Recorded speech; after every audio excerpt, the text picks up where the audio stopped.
Kulluk yaşın ömrü badık sanırım.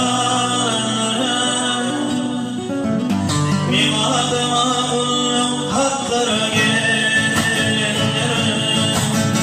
Mehmet'in ila ağlakanlarım.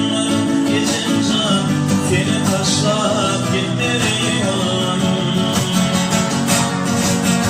Mehmet'in ila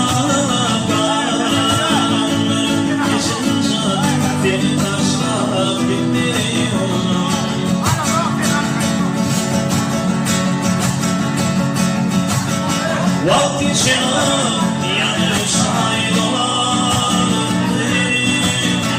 Marifetin nefrin vardı. Uğratma bağlarda gelip değirsin. Seni taşlar gitmeliyorum. Yollara,